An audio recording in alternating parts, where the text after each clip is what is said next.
Hey Opties! Today we're talking about average rate of change. So we've talked lots about rate of change in the terms of slope, and it's the same thing for average rate of change. We've talked about linear functions and how they have a constant rate of change.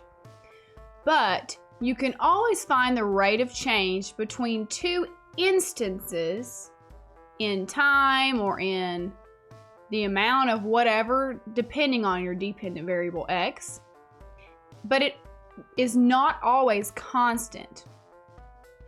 A constant rate of change is shown by the straight line in a linear function. But if you have a different type of function that's not straight, like a parabola or a square root or a cubic and so on, you don't have straight lines, so your rate of change changes. But if you want to estimate about what the constant rate of change would be if it were constant, then you want to take the average, and that's when you just find the slope between 2 points. So essentially, you're finding what would be the constant rate of change, but since it's not quite constant, we're going to call it the average rate of change instead of just the rate of change. So let's just review what the word average means. A calculated central value of a set of numbers. And a rate of change is a rate that describes how one quantity changes in relation to another quantity. This is also known as slope, like we said previously, or the change in the y values divided by the change in the x values, and that's how you find slope.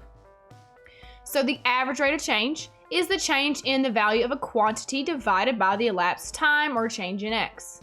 So typically x is time, but not always. And for a function, this is the change in the y value divided by the change in the x value for two distinct points on the graph. So you're given 2 points to find a slope, and you can always find a slope between 2 points, and that line to represent the slope between the 2 points will show that average rate of change between those two instances.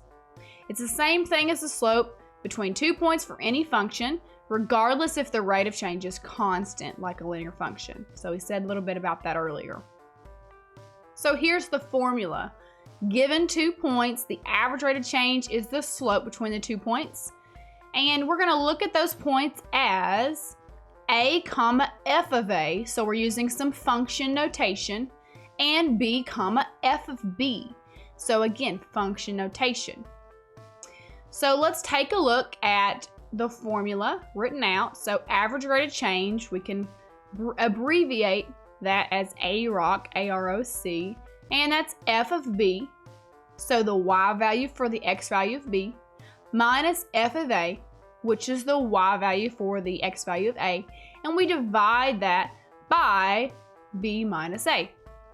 So this is the same thing as y2 minus y1 divided by x2 minus x1. And if you recognize this, this is the slope formula. Again, average rate of change is just the slope between the 2 points. It's just not always constant. So let's take a look at this graph. It'll make a little bit more sense now. We've got our points a f of a right here and b f of b right here. Now, if we draw a line between those 2 points, that represents the average rate of change because it's the slope between those 2 points. But notice we have gone through a lot of squiggles on the actual function's curve. So that's why we're using the word average. It's not exact unless you're talking about a linear function. So again, it's the same thing as the slope formula. So I also included this for your reference so you could see it's the same thing as f of b minus f of a all over b minus a. And here's a little point to ponder. F of x equals is a fancy way to rewrite y equals called function notation. We've learned about this previously. We use this notation so we can show a substitution of an x value. So that's just a little reminder of function notation. Let's take a look at some average rate of change practice. This first question I'm super pumped about because it's got an anime context. You know I was watching Dr. Stone when I made this question, and I'm so happy to see it again because it makes me miss my Senku. So we've got number 1, and it says Senku Ishigami from Dr. Stone has fallen in a hole in a cave with magma. He's kind of like an anti-hero. I don't know if I go that far. He's just like a bad guy, but he's not like the worst bad guy in the show. So I mean, you know, he ends up kind of helping them out, as you can see here. So Chrome helps them fill the hole with water so they can escape. But sometimes water flows out of the hole instead of filling it. So they're still working out the science here. The graph shows the volume of water in the hole in gallons over a period of 15 hours. So let's look at part A. At what time was the water volume increasing? So that's a keyword. At an average rate of 10 gallons per hour.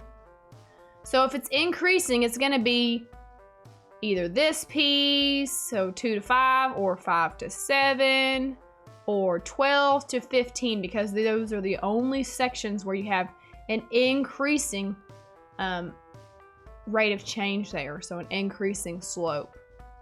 Or your function itself is increasing, right? Positive slope. So we have to figure out which one has 10 gallons per hour. So if we look at our y-axis, it increases by 10, so 0, 10, 20, 30, so on. And our x-axis increases by 1s. So if we go up 10 over 1, that doesn't look like it's working for the first chunk. Let's check it from this point right here to this point. From 2 to 5, so that's 1, 2, 3 for x, and the change in y would be up 2 notches, which is a 20. So 20 divided by 3 is not 10, so it's not that section. Let's check the next one.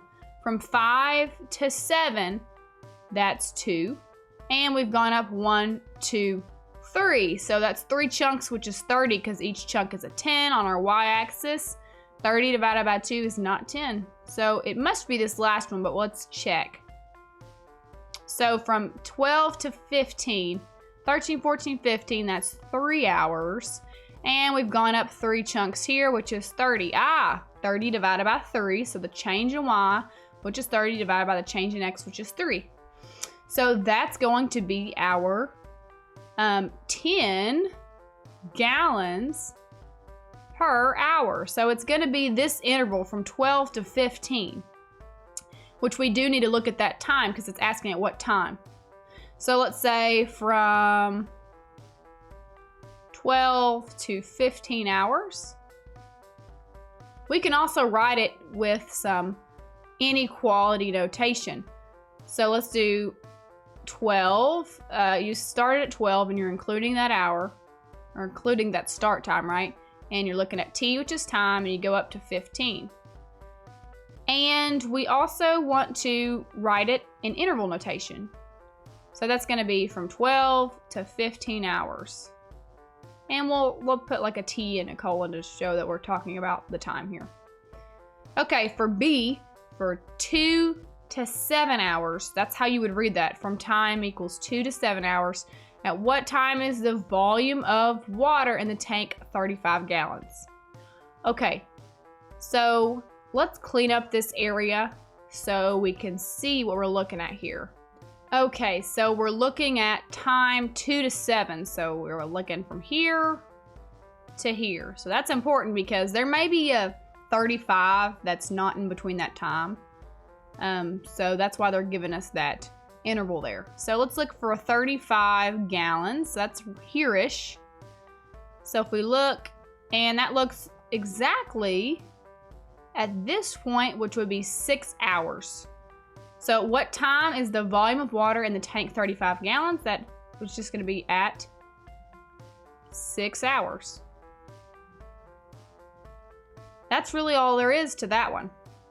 Okay, number 2 says, what is the average rate of change over the interval 2 to 5?